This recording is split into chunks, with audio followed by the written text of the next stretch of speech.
ঢাকাই সিনেমার জনপ্রিয় অভিনেত্রী তমা মির্জা একের পর এক সফল সিনেমা ও ওটিটি কন্টেন্টে কাজ করে ক্যারিয়ারের ব্যস্ত সময়ের পর সম্প্রতি কর্পোরেট জগতে পা রেখেছেন তিনি। একটি বেসরকারি ব্যাংকে যোগ দেওয়ার পর থেকেই বিষয়টি নিয়ে সামাজিক যোগাযোগ মাধ্যমে শুরু হয়েছে আলোচনা সমালোচনা। তবে এই সমালোচনার মধ্যেই তমা মির্জার পাশে দাঁড়িয়েছেন অভিনেত্রী আসনা হাবিব ভাবনা। সামাজিক যোগাযোগ মাধ্যমে দেওয়া এক পোস্টে পিতৃতান্ত্রিক সমাজ ব্যবস্থার সমালোচনা করে তমার প্রতি সমর্থন জানান তিনি। ভাবনা লেখেন, তমা মির্জার জায়গায় কোনো পুরুষ অভিনেতা যদি একই পদে ব্যাংকে কাজ করতেন তাহলে অনেকেই তাকে বড় ভাই বলে প্রশংসা করতেন। নিজের পোস্টে ভাবনা আরো বলেন, নারীদের সাফল্যের পেছনে কোনো পুরুষের ভূমিকা থাকতেই হবে এমন মানসিকতা থেকে বেরিয়ে আসা প্রয়োজন। একজন নারী নিজের যোগ্যতায় অনেক কিছু করতে পারেন বলেও মন্তব্য করেন তিনি।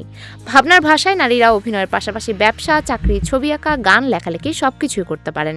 একই সঙ্গে একজন নারী মা, প্রেমিকা এবং পেশাজীবী সব পরিচয় একসঙ্গে ধারণ করতে সক্ষম বলেও নিজের বক্তব্য তুলে ধরেন অভিনেত্রী। তমা মির্জার ব্যাংক যোগদান ঘিরে যখন সামাজিক যোগাযোগ মাধ্যমে নানা আলোচনা চলছে, ঠিক তখন ভাবনার এমন বক্তব্য নতুন করে আলোচনার জন্ম দিয়েছে।